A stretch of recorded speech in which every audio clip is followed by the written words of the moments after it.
Good evening, I'm Sarah Chitrakar and these are the headlines of the hour. Indian Foreign Secretary Mishri concludes two-day official visit to Nepal and returns home after holding parleys with President, Prime Minister and other leaders. World Elephant Day being observed today for the conservation and protection of elephants and their habitat. Human-elephant conflict rises amid failure to understand their behavior.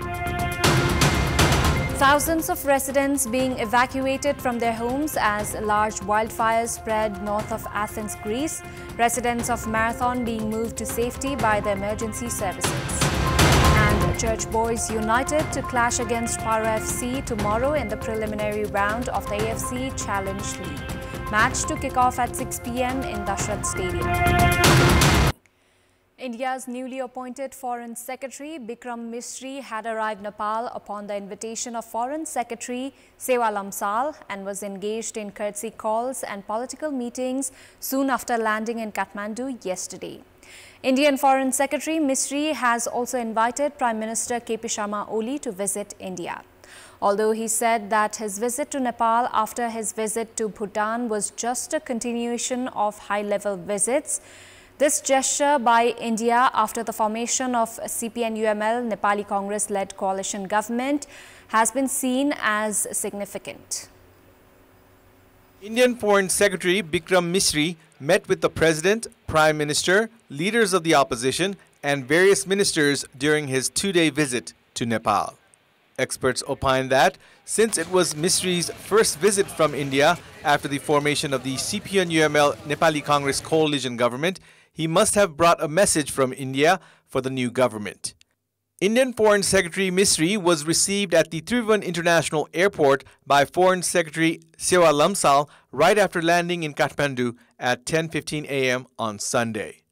Misri went straight from the airport to the Indian Embassy in Lazimpat. After that, he inaugurated and inspected the building of the Nepal Bhasha Council in Kathmandu, which was built under the grant and support from the Indian government. Foreign Secretary Misri held a courtesy meeting with President Ramchandra Paudel on Sunday.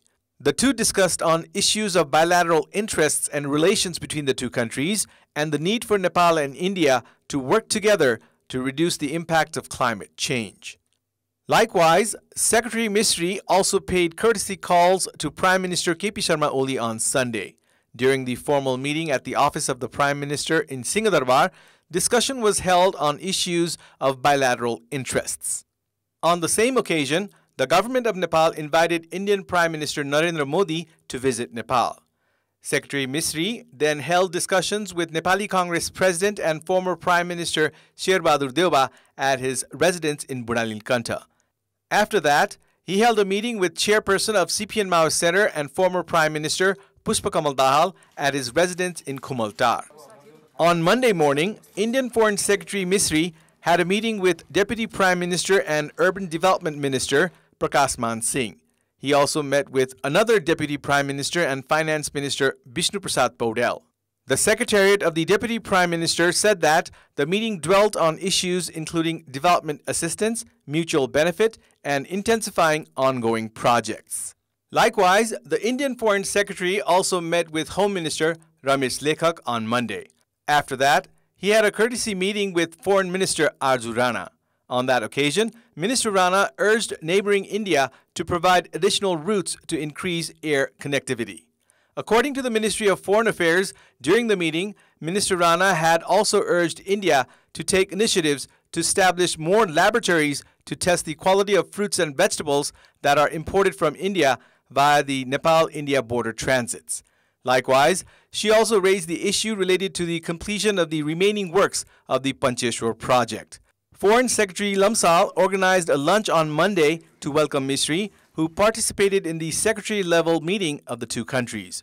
According to the Ministry of Foreign Affairs, issues including economic and development assistance, bilateral interests, and acceleration of ongoing projects were discussed in the meeting. Indian Foreign Secretary Misri returned home at 6 p.m. on Monday after meeting high-ranking officials during his two-day visit. The official Nepal visit by Misri, who has been the private secretary of not only Indian Prime Minister Narendra Modi, but also former Indian Prime Ministers Indra Kumar Gujral and Manmohan Singh, has been seen with much importance. The government has geared up to introduce a new youth policy from the upcoming Nepali month of Bhadra. Speaking during a program organized in Kathmandu on the occasion of Youth Day today, President Ramchandra Paudel said that new policies that would address the requirement and sentiment of youths according to development of information technology and changing social setting must be introduced.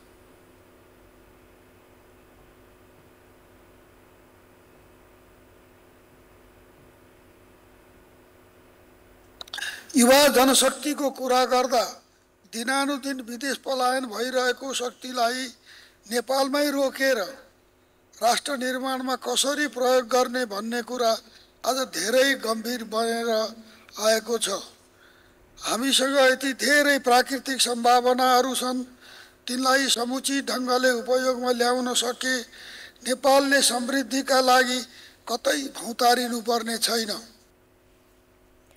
On this occasion, Minister for Sports Tejulal Chaudhary expressed commitment on implementing Youth Policy 2081 within a month. Minister Chaudhary said that appropriate mobilization of youths and technology could ensure the country's prosperity.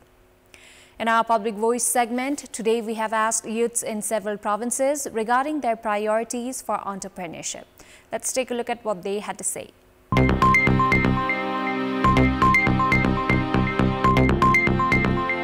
Taylor खोल्ने पनि सपना छ। थोरै ब्याजमा ऋणहरु गराइदियो भने चाहिँ हामी चाहिँ राम्रो महिला उद्यमी बनेर अरूलाई पनि धेरै रोजगारी दिन सक्थ्यौ। पार्लर खोल्नु मतलब एउटा आफ्नो सपना हो, तर फ्यामिलीमा पनि त्यस्तो छैन सपोर्ट गर्नको लागि। त्यही भएर म यही भन्छु कि सरकारले पनि अलि हामीहरुलाई सपोर्ट गर। सरकारले सपोर्ट गर्छ भने म पनि आफ्नै टेलर खोल्छु। युवाहरुको माग अनुसार अब नियम कानुनहरु त्यतिकै राम्रो बनाउनु पर्यो। युवाले जुन सेक्टरमा पढिरहेछ, जुन सेक्टरमा काम खोजिरहेछ, त्यो सेक्टरमा चाहिँ उचित कामहरुको व्यवस्थापन गरिदिनु पर्यो। नियम नीतिहरु युवाको मार्फत बनाउनु पर्यो। सरकारले युवकहरुको लागि एउटा छुट्टै कोटा जस्तै भएर एउटा चाहिँ केही यस्तो मिलाइदिनु पर्छ। उद्यमशीलता रिलेटेड केही यस्तो कोटा छुट्याइदिनु पर्छ जुनमा चाहिँ युवकहरु मात्रै सम्मिलित हुनुपर्छ। मोटरसाइकल मर्मत गर्ने कुराहरु छन्, त्यसैगरी विभिन्न होटल व्यवसायका कुराहरु छन्, सेवका कुराहरु छन्। अचारहरु, त्यसका गुन्द्रुकहरु अथवा अन्य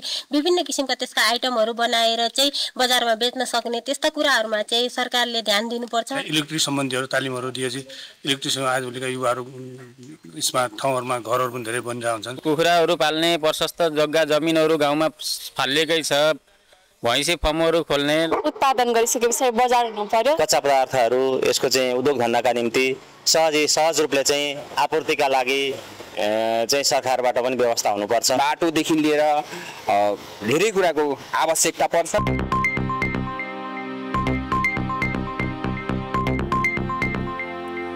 Elephant, the world's largest land mammal, has its own ecological importance.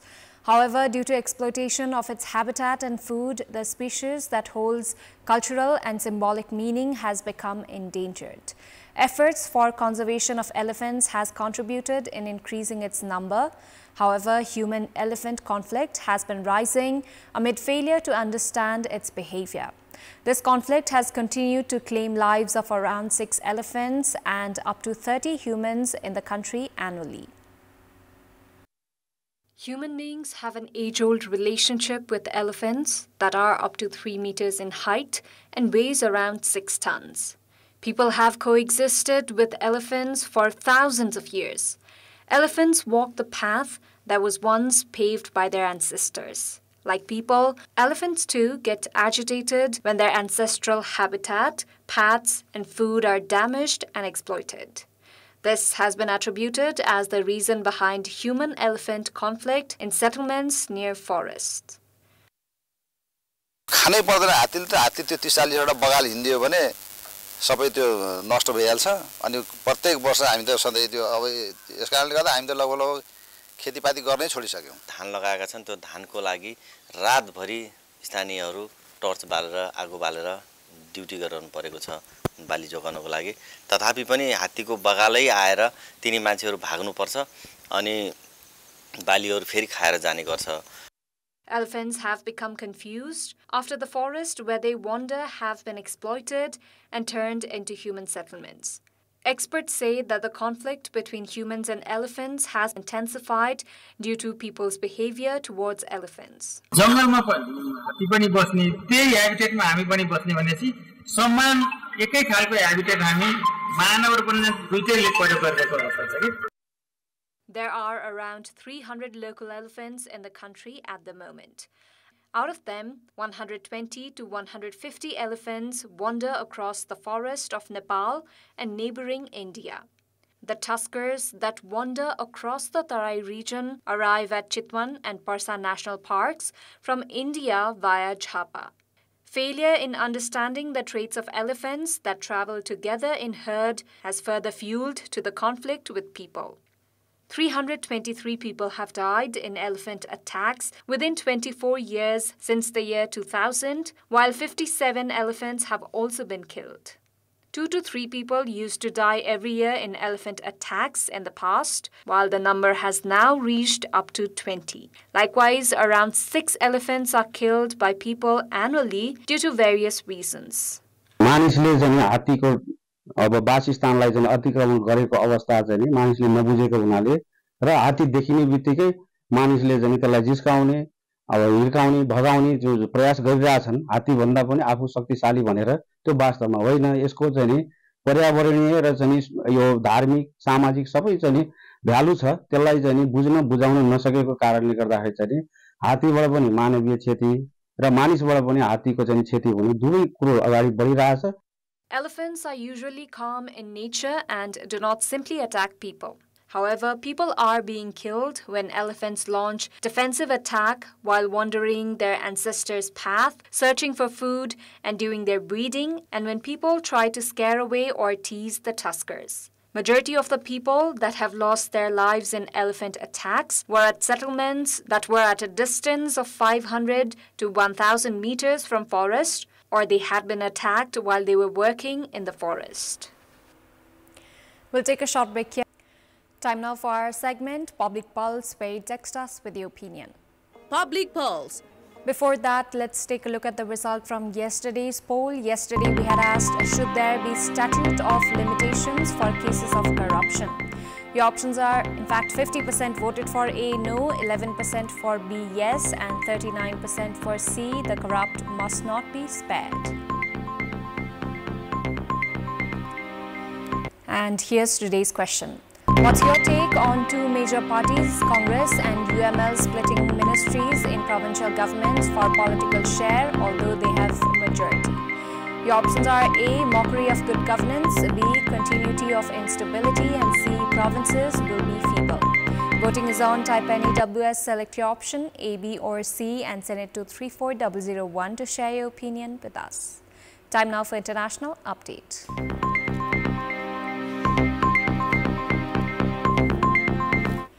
Thousands of residents are being evacuated from their homes as a large wildfire is spreading north of Athens, with flames leaping as high as 25 meters. The historic site of Marathon is among the areas where residents are being moved to safety by the emergency services. According to the fire brigade, houses and properties in the nearby town of Varnavas were burning. Firefighters also evacuated people trapped by flames in a convoy of 20 to 25 vehicles that had been trying to escape the area. 40 fires have broken out in Greece since yesterday afternoon. Spokesperson Vasilis Vathrakoganis said in an emergency press briefing, 3 fire brigade worked throughout the night, but despite superhuman efforts, the fire evolved rapidly.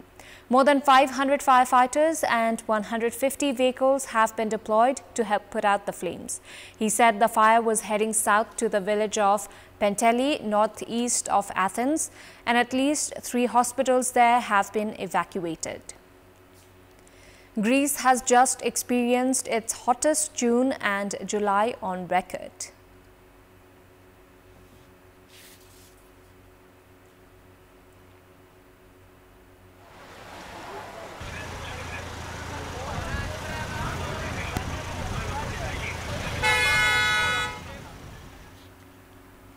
We have more news coming up, but right now it's time for another short break. Sports news. Church Boys United will play against Paro FC in the preliminary round of the AFC Challenge League tomorrow. The match at the capital's Dashat Stadium is scheduled to kick off at 6 p.m. The home team did not get an opportunity for official training at the Dashat Stadium. The day before the match, both teams can train at the venue of the match. However, Church Boys did not practice at the Dashat Stadium and trained at the Anfa complex in Saddabato, Lalitpur. Church Boys conducted most of their training on AstroTurf. In the pre-match conference held today, coach Balgopal Maharjan complained about the problem in practice due to lack of infrastructure. Church Boys captain Ananta Tamang said that their performance at the Dashat Stadium will not be affected as they had been playing there before.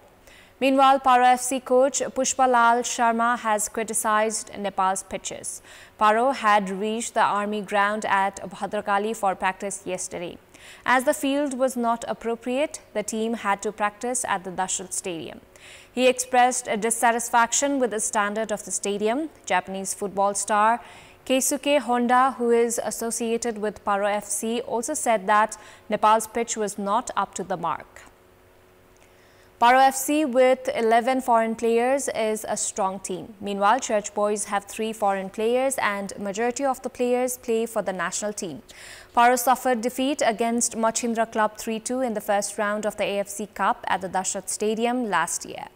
Church Boys will advance to the group stage if they win tomorrow's match against Paro. All Nepal Football Association ANFA has requested to sponsor the clubs and provincial teams participating in the National Women's League. The Women's League is scheduled to kick off this Friday in Kathmandu. 3 departmental teams, Armed Police Force APF, Nepal Police Club and Tribhuvan Army Club along with Sankata Club, Chandrapur Municipality, Walling Municipality, Sudur Paschim, Koshi, Karnali provinces and Bagmati Youth Club. A total of 10 teams will be participating in the Women's League. All these teams have fixed their rates for their main sponsors, co-sponsors and other sponsors. APF have set the rate of 1.5 million rupees for their main sponsor. Tribhuvan Army have set it at 1 million, Nepal Police at 1.2 million and Sankata Club at 1 million rupees. Likewise, Chandrapur have set the rate for the main sponsor at 700,000 rupees, Walling and Sudur Paschim at 500,000 rupees each, Koshi at 1 million, Karnali Province and Bagmati Youth Club at 700,000 rupees each. ANFA has made public the schedule of the tournament at the ANFA complex in Saddabato. Koshi Province will take on Walling Municipality in the inaugural match of the National Women's League this Friday. That's all for the moment. Thank you for watching. Good night.